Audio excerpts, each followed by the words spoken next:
Jeez. All right. Okay. Hello, everybody. Welcome to the Preschool Tips broadcast. Sorry for the little delay there. We've had some Skype issues this morning, but I think that we are all ready to go, and I think that this broadcast is going to be fabulous. If you are tuning in live, please say hello and let me know if you can hear me and see me. We've got some fun tech issues going on this morning, but we have the most fantastic guest joining us today, and it is going to be a fantastic ride.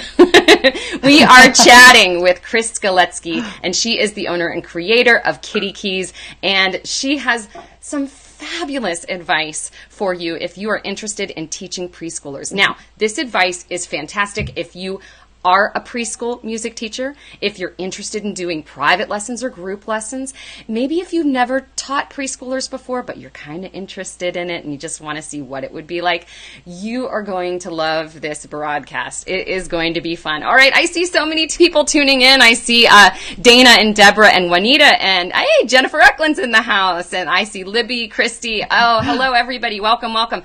All right, so are we ready to get started here? We're going to bring in two wonderful people here. Okay, here we go. So, hey, Kris Skaletski, welcome, welcome, and Tracy Selly. Everybody's in the house now. Hey, lady. Good morning. Good morning. This is going to be fun. We've already had a little fun, haven't we? It's going to be fun. Now, I'm trying to get all this out. That's okay. It's going to be worth the wait, hopefully. Oh, excited about it. It is going to be very exciting. Let's see if we can bring up our names. We might be late. Oh, so see, now it has Tracy labeled as Sarah. Sarah labeled as Tracy. We're going to figure this all out. See, this is like the fun part of the broadcast, right? Yep. When it's Kris, who am I? Am I Kris? Fantastic. So welcome, Kris. We're so excited that you decided to join us. Well, thank you, Sarah and Tracy. I can talk about preschool piano forever, so you'll have to cut me off when time is done. Oh, no. Yeah. You always have so much. When we interviewed you for Playing with Preschoolers, I kind of felt like when I teach preschoolers, I sort of like to dive in, and it's like, okay, I'm in charge. Here's what we're going to do, because that's what I do with all my other kids. But with preschoolers and just even young kids, even, kindergarten, first grade, you just need that gentle approach. And I think you have such a loving, gentle, encouraging approach. It's delightful, and I loved all your tips in that interview, and I can't wait to hear what you have to tell us today. I'm excited to share them, and my goal is always for all teachers, to feel more comfortable with the process. If this is something they want to dive into, that they feel they can reach into the toolbox, or maybe even what sometimes to us might seem like the most minor tip can be so valuable. So let's have a great conversation. I'm excited to share all this information. Super. This is going to be great. All right. So before we dive into these amazing tips, because Kris, you have given us the most awesome list of tips that you think are valuable for preschool teachers. I did. I call them my Kris-isms. And so, I always marvel at what I think, again, what some people might think is the most basic idea, can be a light bulb moment for somebody else. So, these may be ideas and tips that other people have and they have tried. And maybe there's things that we'll talk about that they'll be like, oh, a little light bulb goes off. It's like, I can apply that. So even if there's one little thing that we can glean from the conversation, that's a good thing. Oh, you're totally right. So, I see so many awesome people tuning in. I do see there's some issues with Betsy. Betsy, okay, so I'm going to respond to you via the broadcast here. Let me see real quick. Betsy, if you're having problems, anybody who's tuning in, if you're having problems with the sound, exit out of the broadcast and come back in. Facebook can be a little goofy right now. Sometimes that helps, yes. And Sarah, just tell us what everyone is saying, because Kris and I can't really see any comments or questions. Yes. So you fill us in if there's I see some great stuff. There's a couple people that had problem with the lives, but it should come back through for them. So if you exit out of the broadcast and you come back in, it'll work just fine. Facebook can be a little goofy. Now, before we get started with the absolutely awesome list, and we are going to give you guys the magic word, because you know that we're all about using our little upbeat bot. So we're going to give you the magic word for today, and the magic word today is preschool tips. So if you type the word preschool tips below in the comment, then the Upbeat bot is going to message you, and she will tell you to type it again, and she's going to send you some really great things because Kris has a fantastic freebie for you guys today. It's so cute. I just downloaded it. It's staff paper for preschoolers, and you don't want to miss this. Kris will talk about this a little later in the broadcast, I'm sure. Oh, fun! Yay, it's really good. All right, so let's see here. Okay, so if you want to get a hold of that, type that below. And let's see, Kris, I know you can't see the broadcast from your end, but if you can move like 1 or 2 inches to your right, then I think you're going to be perfect. There we go. See, I'm all about centering. Oh, make us look good, Sarah. All right. Oh, wait, Sarah can do things to us? It's amazing. You wouldn't believe, Kris. All right. Just a second, I need to get a pad of paper and a pen. All right. So, great. Tracy, are we ready to get into this list? Absolutely. Yeah. I think Kris should just dive in with her first preschool tip. Let's talk about it. All right. Well, number 1, I call it Number adult 1. perception. That's right. I think that we can fall into the trap pretty easily of seeing things through our own eyes. And I think it's really important to look at a class from a child's perspective. Things in their life are messy and unplanned.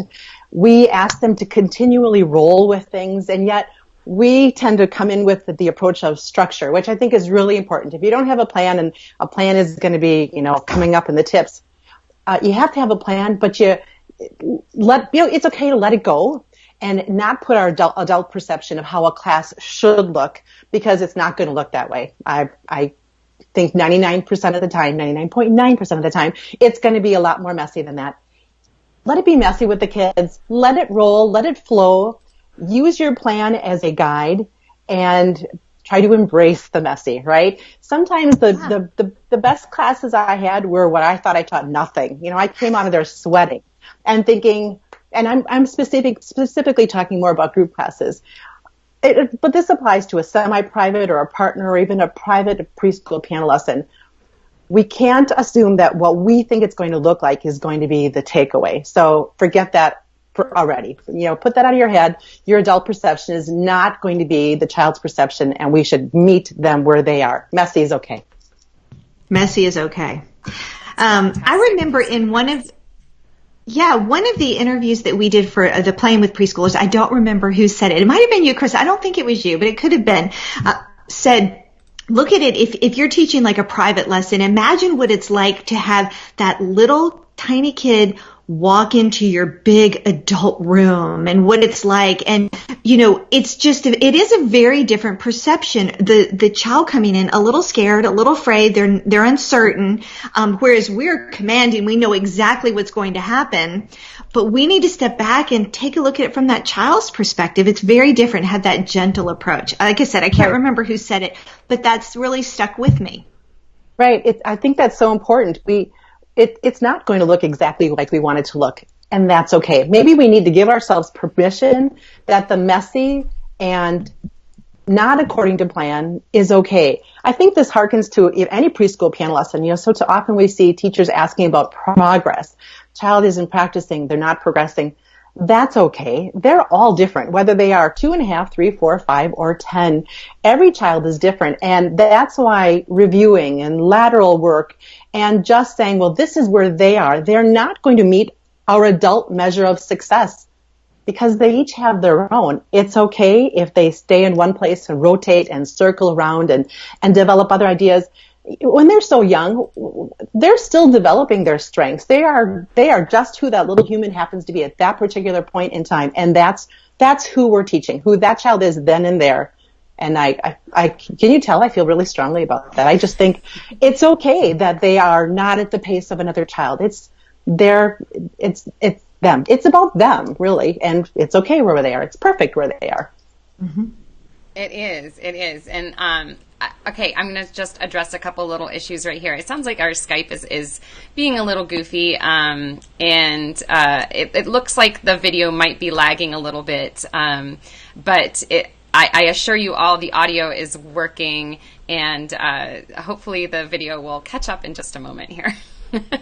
Sometimes Facebook can be weird like that. Yes. Yes, it can. And it's Any live possible video that, can. yeah, it's possible that we're going live at a time when, the servers are overloaded, but you can still hear everything. So yay.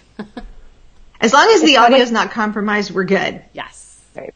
I live in a rural area, and my internet comes out of a little town called Casco. You can Google it. It's like population 500. And sometimes cute little town though, but it's probably my internet. So well, that's all right. So, speaking of, fighting against things that aren't perfect. Yeah. Leads us right to number 2. Yeah, thank you. I'm proud of that segue. That was a good one. Nicely done, Sarah. So, Kris, tell us about the perfect imperfection with preschoolers. Yeah, number 2, perfect imperfection. It's the story of a child's life. They're okay with it, and it kind of comes back to number 1 again, adult perception. Your classes, your lessons are not going to look exactly as you envision.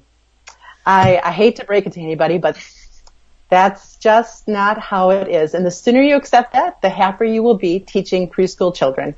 If this is something you want to venture in, you want to expect the unexpected, and then you'll never be surprised because it'll all be exactly as it's meant to be. So perfect imperfection. I have a video. My example is even in my own life, I have to be okay with things. I made a video for some teachers, and it was full of perfect imperfection, and I wanted to fix everything, and we can't fix everything. Perfect imperfection is okay. So be okay with your classes not looking exactly like you envision. Have a plan, but it's okay, again, for it to be messy. Everything kind of circles around the same idea, doesn't it? Adult perception and rolling with things and perfect imperfection. So my life is full of perfect imperfection. My teaching is full of perfect imperfection, and that's okay. And this interview might be, if we've got some audio lagging. All right. It's perfect imperfection. Perfect imperfection. But I like that. Right. So much of it is that mindset, right? It's us adjusting our mindset as we approach preschoolers. And if we're in the right frame of mind, we increase our odds of success and happiness. Like you said, at the end of the day, we'll be a lot happier, and then our students will be happier. Right, exactly. Because sometimes I think we can often expect, well, it comes back to an unrealistic expectation of who they are. I've had some messy classes where, again, they walked out the door and I thought I taught them nothing. Again, sweating, I've taught them nothing. And they came back the next week and they remembered several things from it. It's just that they were learning in their own way, in their own fashion, which at times to me seemed very messy, but it worked and it was okay. And yeah, you planted seeds and they did grow. Well put. Thank you. Yes, exactly. I love it. Well, Sarah, you want to lead us to number 3? All right. Or Kris, do you just want to take number 3? Yeah. Number 3, plan to roll. Did you like my sentence? If you don't have a plan, those little critters will run the show. Like you said in the interview, herding kittens. I thought that was great. Kittens. Because everyone knows about Penny and trying to herd her. Yeah. That's one cat. Yeah. Well, it's so important to have a plan. I mean, and as teachers, we're planners, aren't we? We want to have a sense of how a lesson's going to flow, whether it's private or partner or group class. And I think that's really important to have a good plan. I think a good plan is central to letting all that messiness happen. Because if you don't have a method for coming back to where you need to be from that messy, well, then things can spiral out of control pretty quickly. But I think it's important to overplan. If you think you're going to need 5 things, have 10 things, because you never know when a particular activity or maybe you're improvising on the keyboard in the course of a lesson and they really take to the idea. Well, I say toss whatever you need to out of your plan to explore that. These are young children, and being creative and being part of that process of allowing them to create, that's how they learn, being engaged and playing through the process. So have a plan, overplan, be prepared to change directions, but have your plan be consistent. Start with, I think it's important to have a good closing and an ending, whether it's a piano lesson or a group class. If it's a group class, a song. This song means we're starting. This song means we're wrapping things up. This activity, when we move to this area of my teaching space, means we're going to focus on theory away from the piano. So if it's a carpet squares on the floor, when we sit here, it means that I'm going to be playing a game or I'm going to be using a manipulative. Children like a plan. It makes them feel comfortable. It makes them feel confident. They know what's coming and they can anticipate. Every day of a child's life is different. We want to give them in a lesson something that feels comfortable and familiar so that, again, they come in, we're singing this song, we're doing this, I'm sitting here, I'm doing that. But within the framework of your plan and those planned activities and locations, the freedom to explore, to improvise. If they're using a manipulative on the floor and they are really engaged in the process of placing notes on the staff and composing in that manner, let them go with that. Continue that engagement, and so have a plan and be prepared to flow in and out of that plan as needed. It reminds me. Sorry. Go ahead, Sarah. It's okay. I was just going to say, I bet you there are a lot of teachers who are listening right now or watching on the replay that can really relate to what you just said, Kris, about how important it is to have those bookends. Like if you have a good strong beginning and a good strong ending, what happens in the middle can be a little bit messy, and that's okay. But as long as you kind of set the stage that, okay, when we're here, we're doing this. When we're here, we're doing this. That's going to like prevent some of the cat herding that you have to do. I would love to hear stories from teachers who are tuning in. If you have any stories about maybe an activity that you had to, abandon, or maybe an activity that you had no idea was going to be like the most popular thing ever, please tell us in the comments. I would love to hear about those later. Yeah. Yeah, yes. I'd like to see that too, because I think that's great sharing, right? Seeing what other people did that worked in that time. Mm-hmm. Absolutely. Yeah. All right, so far we've got adult perception, perfect imperfection, and plan to roll. All right, you got to have that framework, and then what goes in there is the messy part, but that's okay. So what is our fourth tip for teaching preschoolers? Can't fight the wiggle. You can't fight the wiggle. If they've got to move, they've got to move, and nothing you do will curtail that. And you shouldn't try to, nor should you want to.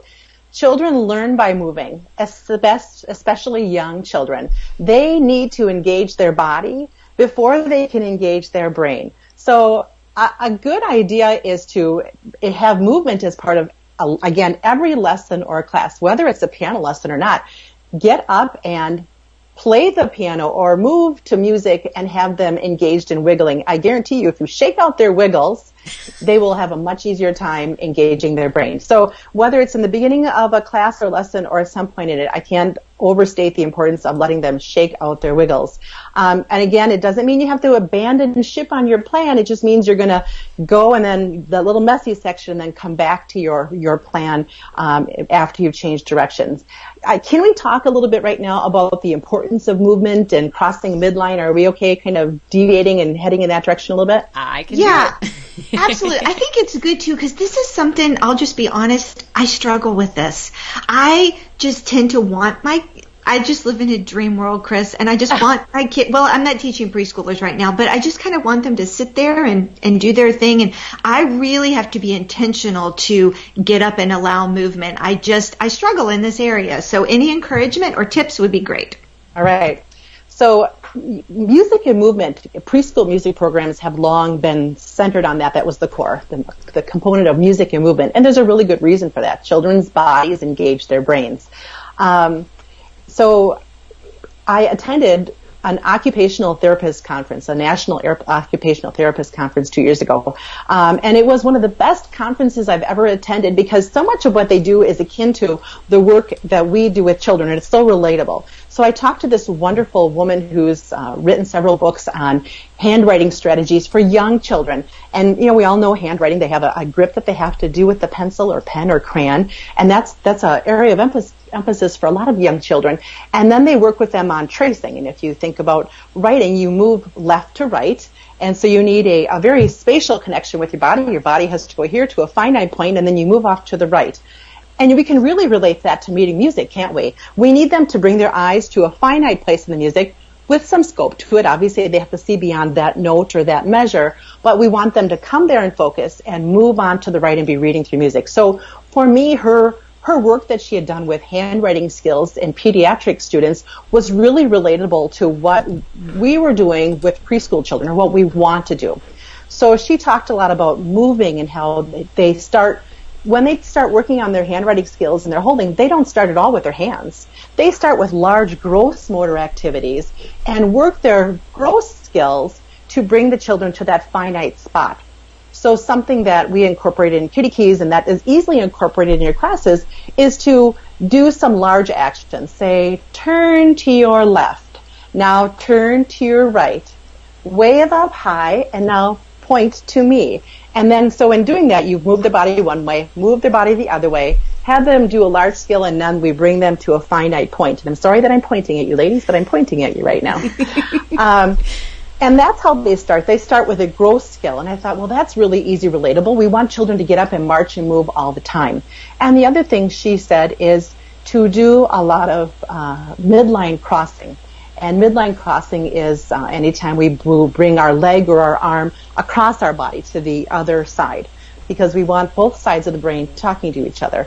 If you use the road trip books, you'll see that all over in them we have a lot of cross hand work, and that was by design so that we could get them crossing the midline. So think of an exercise class. This is what I liken it to. Do something where you want them to put the music on and you're going to see me exercise. Bring their knee up to the other side of their body, but they have to cross the midline for this to be effective. So they could do that to music. Bring their knee up to their elbow, or do like a cheerleading pose where they go like this. They're bringing a part of their body across and crossing their midline. So it could be leg kicks that go off to the side, toe touches, anything like that has them crossing the midline. So literally, I think it's like putting on music and making a little exercise class out of it has great benefits to them musically, because they'll be engaging their brain, they're shaking their wiggles out, and ultimately they're working towards that spatial awareness that will have them focusing on the piano and moving left to right. I thought this woman was fantastic, and I came away with so many, I was excited to try these things and use them with children, and they were very effective and easy to implement. See, I love it. I just need to make sure that I'm making that a priority. And like, if you're teaching rhythm or something, it was actually the last book that we read in the book club. Sarah, I don't remember the name of it right now, but I remember one of those chapters talked about rhythm must be felt first, if you feel it first. And I do that with some of my older kids. We clap it out, but it's just as important on so many different levels for those young kids. And right? And that was Thinking as You Play by Sylvia Coates. Thinking as You Play. Yes, That's right. Yeah, that was one of the I really remembered. You know, there's always a little takeaway. Just like you said, Kris, at the start of this, there might be some little takeaway for someone. And in that one, just that rhythm must be felt. It must be felt. And if we can start that early with their preschoolers, and for them, it engages other parts of their brain as well. It's multifaceted. Exactly. And at the same time, you're shaking out the wiggles. And you're going to have to shake out the wiggles, or the rest of your plan's not going to happen anyway. So you can't fight the Might wiggles. as well. No, you can't. Go wiggle. Go with the wiggle. Go with it. Go with the wiggle. Now, next one is, I think, my favorite part. So we're talking about games, and games it's such a big topic in the piano world now. I think the concept of gamifying as something that it's not just fun, it's learning. I think it's becoming more widely accepted, and I'm really excited about that. So tell us about preschool games. Yeah, so I have a little bit of a different philosophy on games. I love games too, like to play games, but I think for me personally, my goal of any game is to promote learning, and fun is the byproduct. I know we're going to have a good time, so that doesn't become relevant to my decision whether or not to do a game. I want us learning. I also don't think it's good to get hung up on the semantics of a game. It's not about moving the pawn. Some children, if you play a memory game and you say we are going to turn over a card and make matches, they don't even necessarily know what that means. Or to spin a spinner, they may, again, a 3-year-old may never have spun a spinner in their life. Not to get too over involved in the process of the game and get through the learning. So if you're playing a matching game, like when I play a concentration-based game and have the cards I put them face up. I make it easy. I want to get through my pack of cards. I'm not so concerned about them being face down, because then we're not going to get through many. I want them face up so we can teach and talk through the process. They're still going to make matches. And if, the child picks up 2 quarter notes and they're the same and they make a match, They're just happy they made a match. They're not looking for the extra, thrill of it being face down. They made a match, and that's awesome, and we applaud that they did that. And then we can teach through many concepts by having them see lots of cards. So I don't get hung up on the game process, the spinning, the turning over, the moving the pawn. I want to get through the teaching, and I want them to be involved in it. So for me, the goal is learning, and fun just happens to be the byproduct. And that happens very naturally when they're engaged and they're learning. Children think learning is fun. We got to give them enough credit here. They don't need to be tickled and thrilled. They're going to be thrilled that they were successful. Success feels good. So we want them to feel that. And games are a great way, I think, to facilitate that learning, which is fun because then they become successful. I love that. I have to ask you a quick question. You brought up matching. And it made me think, I actually did have this trouble with one preschooler where he really didn't get matching. And it threw me for a loop. I'll be honest. I mean, we kind of got through it, but he didn't get the concept of matching. So what would you do in a situation like that where you've got a preschooler who's not quite where you expected them to be, but you're in the middle of a class? What would you do? I would put the cards face up, put them face up and say, and pick up one of the, let's say a chord note. I would pick up one of the chord notes and say, well, here's a chord note. It has a head and a stem and it gets 1 count. Johnny, can you find the other card that looks like this? Let's find it together. And then Johnny's got a great chance of success because he is seeing exactly what he needs. And then maybe Johnny goes next and Johnny gets to pick a card. Why don't you pick a card for me? And he picks one and you can say, oh, that's a half note. Let's find the other half note that matches that one. And by doing that, we're integrating that vocabulary. Eventually, we'll work in and be comfortable with the idea of matching. But we always we're going to talk about this later, teaching to the highest part. So we assume that they maybe know how to match, but when they don't, you bring it down and meet them exactly where they are and work them through. But I would totally put them face up and give them every cue and every process along the way because they'll get there. Exactly. You just have to regroup on the fly. And I think that's the key with those younger kids is just knowing how to do that and having lots of tricks up your sleeve. So. And be okay with the fact that it's going to be messy and it won't go exactly like you think it's going to know. It's going to go. Just won't. Just be okay with it. It's okay. It's okay. It's okay. It's all about embracing the perfect imperfection, right? Imperfection. And it's getting comfortable with that. And I know that can be really hard for a lot of people. I struggle with that too. Mm-hmm. I remember, Kris, in the last interview, you said a quote that I just loved. You said, you can't be wrong when you're learning. Because the whole point is you're learning, right? You're learning. You can't be wrong. And I think that is just so key for everyone, but especially with preschoolers, having that mindset. Yeah, thank you for reminding me of that. That did not land in my list of isms, but it is one of my sayings. You can't be wrong. You're learning. And I'll tell you another one you said that was good that you may not have, and then we'll go on to the next one. But you said the importance of review, which actually we're going to talk about that, so I'm not even going to say it. But if you don't say it, I'll come back and haunt you with your words. So no one in number 7. It's a good one. I'll tell you that one. Okay, well, so we talked to games. We've got a couple more here. What's the next tip? Chrisism. Number 6. It's a challenge. That's what it's called. It's a challenge. Every day of a child's life is new. New words, new actions, new responsibilities, new. And if we can all step back for a second and put ourselves in a child's shoes, how do you feel when you are expected to learn something new? It can be very overwhelming, right? That sense of comfort is gone, that newness, and that is every day of a child's life. And we're going to talk about review when we get to number 7, but this is related to that. We want to make sure we're offering them new things. We want to always, again, be teaching to that high point and challenging them. But by golly, that's why this all relates to each other. Going back and having the same song at the beginning of a class, the same activity, those touch points of comfort are what help a child feel like they're mastering life. And this may seem like a half-hour lesson, a 45-minute class, but to them, they are mastering life. And life is a challenge. They roll better than us sometimes, right? They come in every day with knowing that, I don't even think they think about it, that their life is going to be different. So put yourself in their shoes for a second. How does it feel when you're learning something new? This goes back to the working laterally and being okay with that. They are who they are in that moment, and it's okay. And sometimes it stinks to have to learn new things. They don't look at it that way. They're okay. They roll with it, don't they? They're okay with perfect imperfection. Sometimes we trip over our own feet trying to make it like we think it should. So put yourself in their shoes. It's a challenge to learn all these new things, and it's okay to circle around and just get comfortable with where you're at before you move on.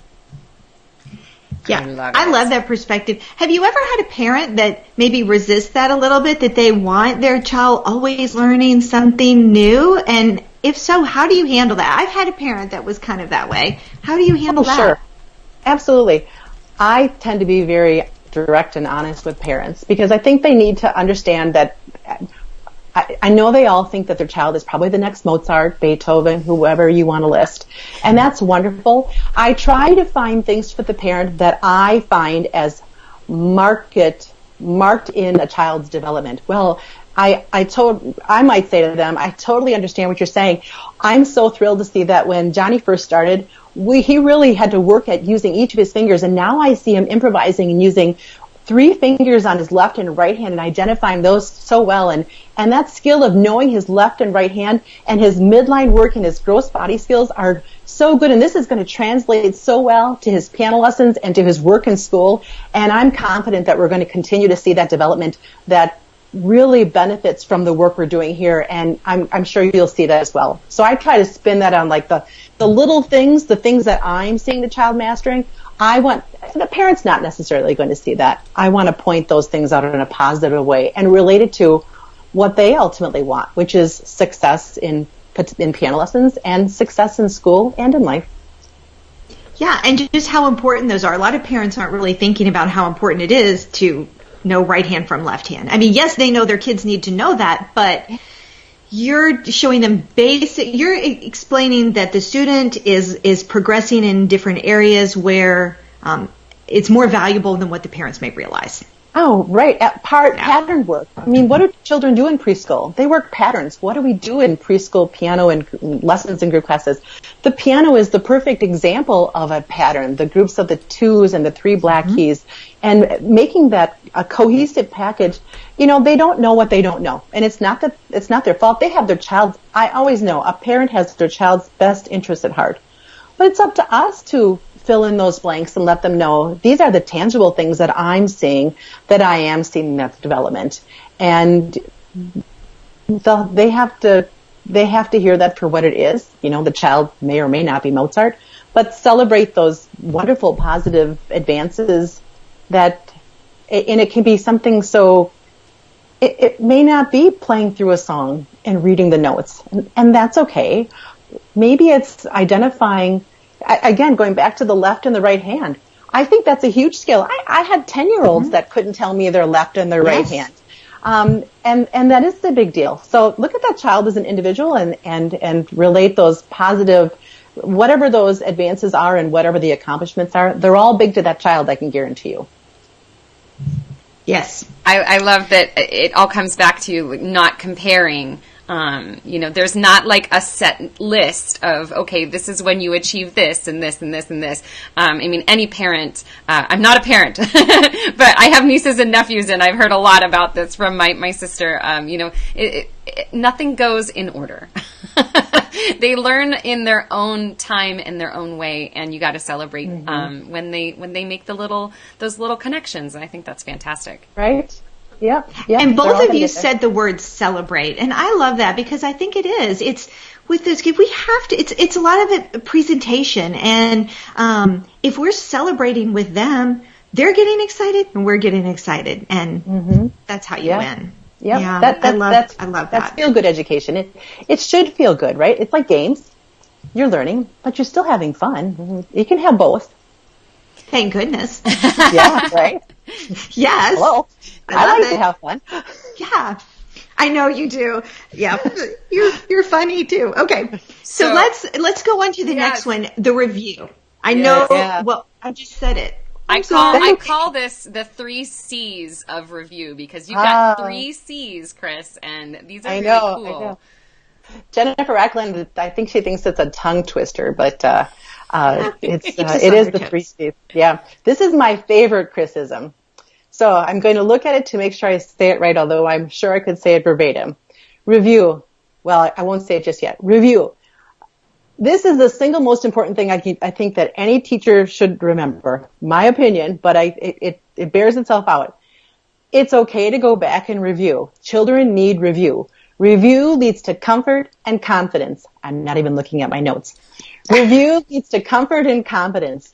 Comfort and confidence lead to competence. And competence is really their goal. So it's okay. We need to review. That review leads to comfort. We want them feeling like they're mastering it, and confidence.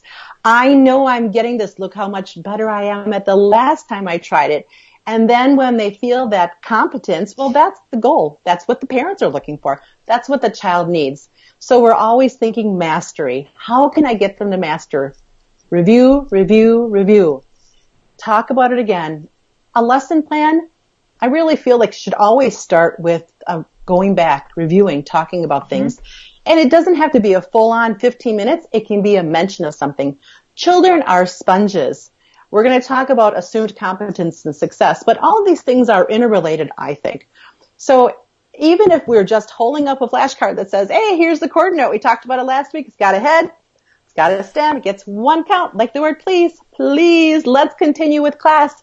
Just that little bit of review. Okay, I talked about the chord note again. No big deal. It's very innocuous. It's just tossed in there. Circle, circle, circle. Review, review, review.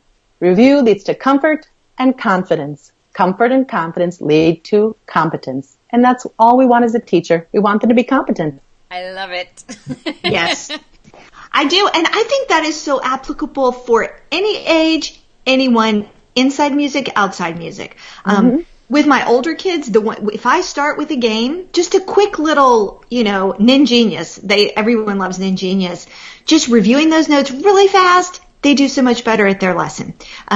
Just taking that minute to do that. And then I also thought, totally unrelated to piano, but I thought of my son driving. He's not, okay, this sounds horrible. Don't tell him. But he's not competent at driving yet, right? We're not there. He's getting there. He can drive. But he needs to get comfortable. We need to review a lot. He needs to get comfortable. He needs confidence. And you're helping me through that process. Yeah. And it's okay. And that process can be messy, full of perfect imperfection and lots of detours and side trips and wherever you get there, but you're going to get there and it doesn't matter. I always think when I people talk about the ages of children and when are they ready for lessons or any sort of class, there are no 2, 3, 4, 5-year-olds that are the same. And developmentally, there are norms, but I don't think we ever should. I think I'm morphing into number 8 and number 9 without the lead going there. Sorry. I'm ready. I'm ready. Go for it. Are you? It's okay. Yeah. So, I don't think that age should ever be a determining factor for ability. I am 57. I can do things that some 40-year-olds can't do. And the same thing applies to a 3-year-old, a 4-year-old, 5-year-old, 6-year-old, 7-year-old, 2-year-old, whatever age they are.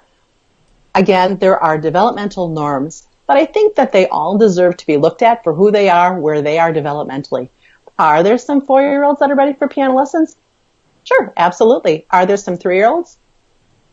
Possibly, but they should be given the option or the ability to go through the process if they are ready for it. So age for me is never a determining factor for ability. I think age has nothing to do with ability. There are developmental norms, but they are just that. Every child should be judged on their own merit, which leads me to number 8, which is success. Measuring success. Yeah. And the measure of success is different for every single child. Don't measure them against each other. Don't decide what they cannot do based on their ages. I think that's one of the things we too often do to children, right? Like we're doing something bad. And I understand why, right? We want to group them. We want to know where should we place them. I think our intentions are really good. We want to teach them. We want to meet them where they are and make sure we're doing our best for them. But too often we can see a 5-year-old and think, well, they should be doing that. Why are they so wiggly? Well, they just need to wiggle more, right? They don't know their left from their right, and they've been taking lessons for 6 months. Yep, maybe do more midline work off the bench. Maybe do more activities that have them working with their left hand, right hand. It could be 5 years before they get it, but all of those steps will be part of their process. So success is not a definable, measurable goal. It just means that when they are achieving their best, then they're successful, aren't they? And that bar may well change. It will change as they develop, as they grow, as they age, as they have new experiences. But for where they are right now, right there, that's their best measure of success, and let's celebrate that. Let's keep reviewing. Let's keep working on things. We're going to build more comfort and confidence, and we will build more competence and raise that level of success for each of those children. Oh, yeah, and we have to just watch our attitude, because like you said, back to the example of left hand, right hand. Okay, so it may take one student 6 months to learn that. Well, getting frustrated is not going to help. No. It is what it is. They are where they are, and the goal is to help that child. Right. So we just have to remember that and kind of regroup and rethink for each child. Yeah, and if somebody's teaching group classes, I loved mixed age classes. I like putting 2.5-year-olds, 3, 4s, and 5s in the same room, because I think they can be good peer mentors for each other, keeping a positive, open, kind relationship. They can learn to interact in a very kind way. And I've seen 3-year-olds that are better at modeling some techniques and processes than the 4-year-olds and 5-year-olds in the group. So I think that they can all learn something from each other. And again, I for that reason, I love a mixed age class, because I like them seeing what each other does. And we take classes in college, and there's all sorts of ages in a classroom. And nobody says, well, only 21-year-olds can be in this class. Children are no different. Yeah. Oh, you're absolutely right about that. I love it. Yeah. So that's taking us on to the next thing here about believing that kids can, and I think that ties in really well, right, with putting them into a mixed group and allowing them to learn in a natural way. Tell us more about that. Right. Sure. So it's called assumed competence, or believing in competency. So assuming competence is teaching to the highest point and adjusting the lesson or class based on what those children or that child in front of you needs. So we always believe that they can, and then we tailor as needed to bring them to their best measure of success, that level of competency. So always looking at a child, believing that they can before we presume that they can't. They'll get there in their time. They might be there now. They might be there next week. But having that focus of assumed competence, I think it's really simple. It's so basic and so clean, but it's so. I think that's a good way to wrap up the whole messy plan, perfect imperfection, reviewing in games. Before you start anything, see them as capable little beings, despite their need to wiggle and jump around and interrupt or say what's on their mind. And they can be challenging. Little people can be challenging, but believe you can before we assume that they can't is generally, I think, a good approach. Yeah, and if they see that you believe in them, that alone is going to help them, right? Right? Exactly. Yeah. You know what? I think that it feels comfortable for children to see the adults in their life rolling with things too. Structure is good, with my own children, you have to have structure, but some of those best experiences are when you let go and let it happen a little bit, but which doesn't necessarily relate to assumed competence, but we know that when we come back to that activity, they'll have gained something new, and then they will be mastering it. So yeah, I like to see them as capable beings before I decide that they can't. Always teach to the highest point. Always assume when you put that lesson out there, we're going to master composition today. Well, you know what? You will, but it's going to look like their composition, and that's okay. Yeah.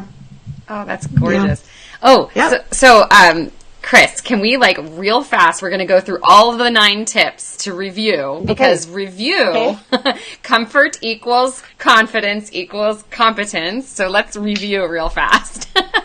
Okay, love it. From the beginning? Some from the beginning. All right, number 1, adult perception. All Don't right. place your adult perception on what a class like with young children looks. Perfect imperfection.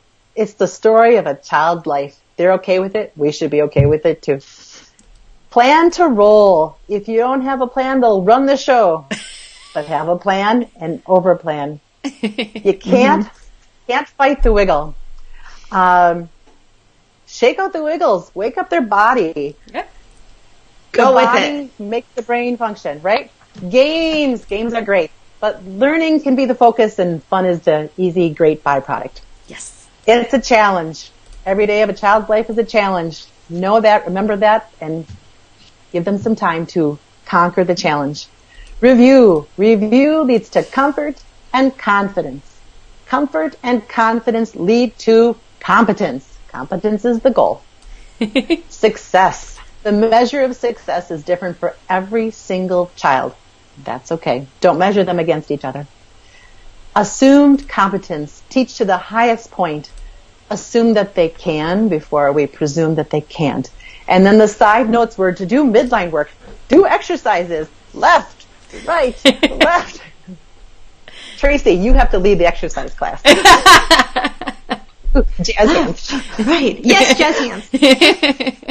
Yeah. So all of these practical tips. All of these practical tips, Kris, were born out of the experience that you've had as a preschool teacher, because you came up and, there's my little, I wanted to bring your little logo up here. You created this amazing program called Kitty Keys, and there might be a bunch of teachers here who don't know what that is, and you guys have gone through some really amazing changes with this company this past year. So can you tell us about this? Sure. So Kitty Keys is a play-based, piano-focused preschool music program. And it's often used in group classes, but it's also integrated into private lessons as well. And for the last 10 years, we were a licensing program. And that was wonderful. I have met so many wonderful people, and it was very gratifying. But I want to keep in tune with the market, and there are actually two reasons for the change. One is, with the changing market, we now have at our disposal so many wonderful options for our toolbox, right? We want a well-stocked, well-equipped toolbox. And I wanted to be sure that teachers everywhere could have access to what I think are some pretty terrific tools. We've got great storybooks and games and lesson plans. So the decision was made to, there they are.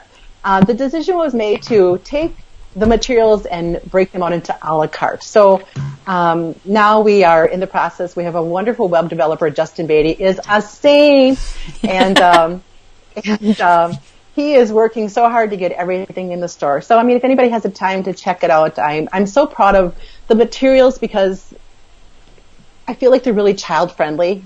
But we're always about education and, that whole game, first, learning first, play second. I want them learning, but I want to meet them where they are. So it's been an exciting time for us. It continues to be rolled out. And so the teacher need was one, and the second one is I like to have a work-life balance. And Sarah, I hope this is okay for me to say, we both share my mother has Alzheimer's, and it's important to have the right work-life family balance. And so, God. Yeah, it is. Sorry. Kris, all the feels for you right now, because I know where you're coming from. So I want to put things in the right perspective in my life. And so I love Kitty Keys, and I love working with preschoolers, but I love my family. And so I want to make sure that I have the work-life balance.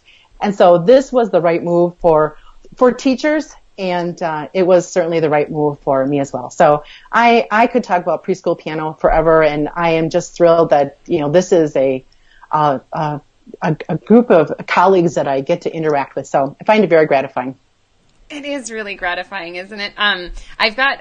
We got a question here about Kitty Keys. Would you mind answering for us? Not at all. All right. So Cheryl Lee says, is there a guide of what materials we need to start in Kitty Keys? Yes. So Saint Justin Beatty has laid out a really wonderful list, and it is has been. I think it's pretty thorough, but it may have to evolve when we see. So if you go to our website, I hope it's okay if I say this. It's kittykeys.com. Yes, absolutely. And we have a curriculum and materials page that pretty well lays out the materials, and then the store also has the lesson plans and packages, and we're all about full disclosure, so you can look at the lesson plans and see how they're laid out. We talked about having a plan. I'm all about a plan. So the front side of every lesson plan is a detailed list, starts with the same song and everything that's in the list, and the back side of the lesson plan has what to pack, what to bring, what you need from your kid, and examples of your activity sheet. So I'm an over planner. So yeah, you should, Charlie, you say Charlie, is that right? Cheryl. Cheryl, you should be able to find everything you need, and if you don't, you just contact me and I will answer every single one of your questions. Awesome. That is fantastic. I believe we had a couple other questions. If we have, we'll do questions for like a couple minutes here. Before we get to those questions, I just want to remind everybody that there's a bunch of really cool freebies going on with today. So, Kris, tell us about the freebie that you guys put together on the Kitty Keys website, because it's really cool. Yeah. So if they go to, and the bot will give them a link to this. Yes. If you have to create a teacher account on the Kitty Keys page, and we have this amazing back-end resource called the Kitchen. And in the Kitchen is where teachers' products go as they purchase things. So it's a really great back-end resource. But for everybody that creates a teacher account, you will have a Kitchen account for yourself. And once you log in, you'll see the word Kitchen at the top. If you click on that, your Kitchen will open up, and you'll go to a folder that's called Worksheets. And there's a pack of 7 staff paper sheets in there, worksheets. And the reason I love these staff papers, I like to compose with little children, that whole idea of assumed competence and teaching to the highest mark. I love seeing what they create. They are so proud of their little compositions. We put their name at the top, and they, sometimes it's the biggest whole note you've ever seen in your life, but it's okay, it's their song. So this is little kid-sized staff paper. It's set up to be landscape. It's not portrait. The treble clef and the bass clef will be traceable, so they can go through that process of doing it, and let them go hog wild, writing a song. And there's an example where they can put their name at the top. If you try composing with little children, they will ask to do it. They will say, Miss Kris, can I compose a song? And again, it can look like whatever their song is, and that's okay. But my goodness, I love the idea of them creating. So my freebie for everybody is this preschool kid-sized staff paper. There's bass clef, there's treble clef, there's a place for them to put the title of their song. And I say go nuts with it and enjoy it, and see how they like composing. You're going to be, if you don't already do it there, you're going to see that they just latch onto it and they love the idea. Oh, it's and good. Yeah, when I did do preschoolers, I did some of that, which is like crazy because I am so not into composing. That's just not my gift. But it was really fun to do it with the young kids, and the parents loved it. Mm-hmm. I mean, that is a marketing strategy, I think, they will tell everyone that their kid is doing that. It's a really smart strategy. And having that staff paper, because that was a challenge for me to kind of, I'm going to be downloading your paper. It becomes a memory book. We have a Compose Yourself series of lessons that's like this really nice little camp or 5 days where they study Mozart the first day, and then they write a song like Mozart would write a song. And then they study Beethoven the second day, and they write a song like Beethoven would do. Little kids love music history. They love hearing all those things, and I think composing is just a nice offshoot of that. So yeah, take the staff paper, enjoy it, have fun with it, and your kiddos will be happy about it too. Yeah, it's going to be awesome. And I think there are many of you who might be joining us for maybe one of your first Upbeat Piano Teacher broadcasts. So just so you know, the way that this word works is that when you type preschool tips into the comments below, the Upbeat bot is going to message you here on Facebook, and she's going to ask you to type that one more time in Facebook Messenger, and then that will send you, you're going to get a link to this freebie that Kris is mentioning, also a link to her Kitty Keys Facebook group, which is fabulous. You have such a sweet, nice group, Kris. Really, really helpful teachers there. Mm-hmm. Mm-hmm. They're wonderful. I always call it Kitty Keys kind. There's a Kitty Keys kindness, very insightful and helpful and supportive. And so that's the example we want to set for children, and it certainly starts with us first. Absolutely. It's a great Truth. group. And then also a link to your email list, because you send out things on your newsletters and emails, if you've got specials going, or if you've got new things added to the store. And that's always exciting to get that stuff in your email inbox, especially if you're really into that specific topic. So I get excited in the morning when I go through and I get emails from like piano teachers about topics that I love. I'm like, yay, they're doing my work for me. Exactly. You don't have to go hunt it down. Yeah. Yeah. I hope that people will go to, it's on the curriculum and materials page. They scroll down, there's a spot there for them to sign up for the email list. And I'm not annoying about email. I send out announcements, and if people want to know what's coming up and being done, and sometimes it's just informational, I'm always happy to share that. Super. So fabulous. Well, Kris, this Yes. is awesome. I think actually we were really running long for our broadcast, so I think we're going to wrap things up here. But there are a couple of questions in the comments, and I want to let the people know who are watching. Kris, I'm sure that you're going to dive in and you're going to find those questions, and you will be happy to chat with them about things. Yes, absolutely. So I can go. I am not techie, so I can go into the group and. Oh, thank you, Sarah. I got you covered. Sarah is hashtag guru of all things. Yes. Well, she will get you going. I'm so happy that the broadcast worked. It took us a few extra minutes to get here, but this was well worth the time, because what a fabulous conversation, and the tips that you gave us today, I think, are useful. Not even just for preschoolers; they're useful in so many aspects of our lives as piano teachers. So thank you for sharing those. Well, you're quite welcome, and thanks for having me. I enjoyed the time, and it was. I always like talking to the two of you. We should do this more often outside of the context of a conversation. Yeah. That would be fun. That would be fun. That would be fabulous. It was great seeing you, Kris, and good seeing you too, Sarah. Yep. Yes. Take care, everybody. Thanks for tuning in. All right. Yeah. Thank you, everybody. Everybody have a good day. Yes, we'll see you around. Bye, guys. Bye-bye.